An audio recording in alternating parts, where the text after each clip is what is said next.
இன்னைக்கு ஈவினிங் ஒரு இளம் ஜோடி கேண்டில் லைட் டின்னருக்கு வர்றாங்க போல.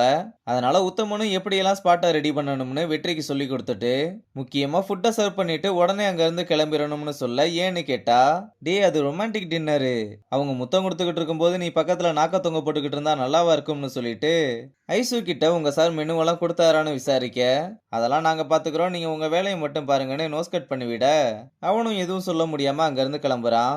அப்ப விக்கி ரூம் சர்வீஸ்ல இருந்து கெஸ்ட் எல்லாம் அவனை போட்டு டார்ச்சர் பண்ணதுல கிட்டத்தட்ட பாதி சைக்கோவ மாதிரி இருக்கிற டென்ஷன் எல்லாம் வேணிக்கிட்ட காமிச்சுக்கிட்டு இருக்கான்ற விஷயத்த எடுத்து சொன்னா, அப்ப நான் உனக்கு டார்ச்சரா இருக்கனா? உன்னை லவ் பண்ண பாரு என்ன சொல்லணும்னு ரொம்ப டாக்ஸிக்கா பிஹேவ் பண்ணிட்டு போறான். இதை நம்ம ஐசுவும் பார்த்து ஏன் ரொம்ப கோவமா அங்கிருந்து கிளம்புறான்னு தெரியல. இங்க ரியா ரெசார்ட்டோட டேட்டாஸ் எல்லாம் செக் பண்ணும்போது ரெசார்ட்டோட ப்ராஃபிட் மார்ஜின் ரொம்ப கம்மியா இருக்கதை பார்த்து ஷாக் ஆயிட்டு, எவ்வளவு நாளா இது இப்படி இருக்கு, ஃபுட்டுக்கு எதுக்கு இவ்வளவு செலவாகுது, இத பத்தி நெடுமாறன் அங்கிள் கிட்ட பேசி கம்மி பண்ணி இருக்கலாம்லன்னு சொல்றா. எது நெடுமாறன் கிட்டயா? நாங்க பல தடவை பேசிட்டோம். நீ வேணும்னா உங்க அங்கிள் கிட்ட பேசி பாரு. ஆனா நீ குழந்தையில பார்த்த நெடுமாறன் வேற, இங்க இருக்க நெடுமாறன் வேறன்னு வான் பண்ண. அதெல்லாம் இல்ல, நான் போய் பேசினா அவர் கண்டிப்பா கன்சிடர் பண்ணுவாருன்னு சொல்றா.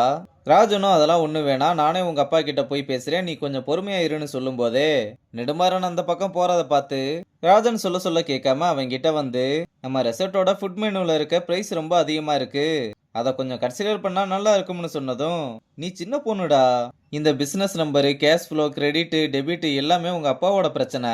ஃபுட்டை பத்தி ஏதாவது ராங் ரிவ்யூ வந்தா மட்டும் என்கிட்ட சொல்லு. தேவையில்லாம இந்த விஷயத்துலலாம் ஏன் மூக்க நுழைச்சி டென்ஷன் ஆகுற? அதுவும் நீ பிரெக்னன்ட் ஆகியிருக்க டைம்ல ஃபர்ஸ்ட் நீ போய் உன்னோட ஹெல்த்தை பார்த்துக்கோ, அதுதான் முக்கியம்னு சொல்லிட்டு போறான். ராஜனும் இந்த பக்கத்துல இருந்து நான் தான் சொன்னேன்ல தேவையான்னு கேக்குறான். இங்க நெடுமாறனும் தான் தூக்கி வளர்த்த குழந்தை என்னையே கேள்வி கேக்குதுன்னு காண்டுல இருக்க. அப்ப ஐசு வந்து கேண்டில் லைட் டின்னருக்கு மெனுவை கொடுத்துட்டு, நம்ம லியோ 15 வருஷத்துக்கு முன்னாடி ஏதோ ஒரு டிஷ்ஷை சாப்பிட்டுருப்பாரு போல, எனக்கு அதே டிஷ் இப்ப வேணும்னு அடம் பிடிக்கிறாருன்ற விஷயத்த சொன்னதும், அந்த பனங்காமண்டையனை நான் பாத்துக்கிறேன் நீ ஃபர்ஸ்ட் கிளம்புன்னு அனுப்பி விடுறான். ஐசுவும் சரின்னு வெளியே வந்ததும் மெனு ஓகேவான்னு வேணி கேட்டா, அதெல்லாம் நான் பாத்துக்கிறேன்னு சொல்லிட்டு விறுவிறுன்னு கிளம்புறா. அப்புறம் கேண்டில் லைட் டின்னருக்கு செட்டப் ரெடி பண்ணும்போது இந்த சரக்கு ஓகேவான்னு கேட்டா, அதுக்கும் பதில் சொல்லாம போக பின்னாடியே வந்து எதுக்கு என்ன அவாய்ட் பண்றேன்னு சொல்லிட்டு போன்னு சொல்றா. ஐசுவுக்கு அவங்க ரெண்டு பேரும் லவ் பண்ற விஷயமே அவங்க சண்டை போடுறத வச்சுதான் தெரிஞ்சிருக்கு. அதனால வேணி இதை இத்தனை நாளா சொல்லாம மறைச்சதால ரொம்ப மன வருத்தத்துல தான் அவன் மேல கோவமா இருந்திருக்கா. வேணியும் மறைச்சதுக்காக எவ்வளவு சாரி கேட்டாலும் அதை கேட்கிற மனநிலைமையில ஐசு இல்லாம அங்கிருந்து கிளம்புறா. அப்புறம் எல்லாத்தையும் அரேஞ்ச் பண்ணும்போது பாண்டியங்க வந்து ஒரு முக்கியமான மேட்டர்னு சொல்ல என்னன்னு கேட்டா, வெற்றி பாக்கெட்ல இருந்து அவசரத்துக்கு ஒரு 2000 ரூபாய் எடுத்திருப்பான் போல.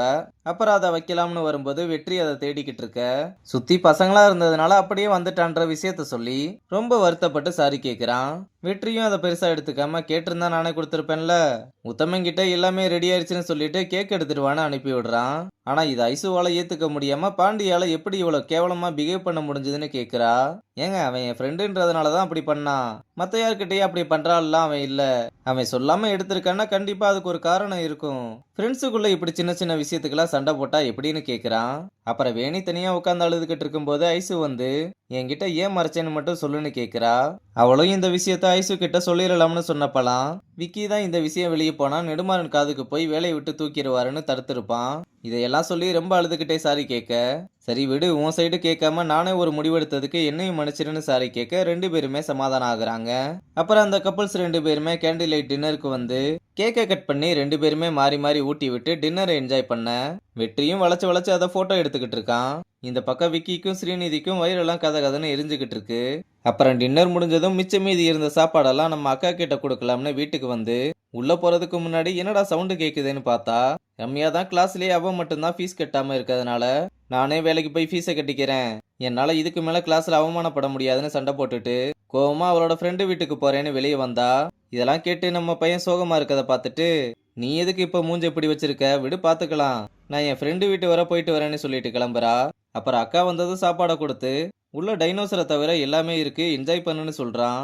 அப்ப வெற்றியோட மூஞ்ச பார்த்ததும், இவன் மூஞ்ச பார்த்தாதான்டா எனக்கு கஷ்டம் இருக்குன்னு எனக்கே ஞாபகம் வருது, இவனை முதல்ல கூட்டிட்டு போடா எனக்கு பசிக்குது எதனாலும் காலையில பேசிக்கலாம்னு சொல்லிட்டு போறாங்க.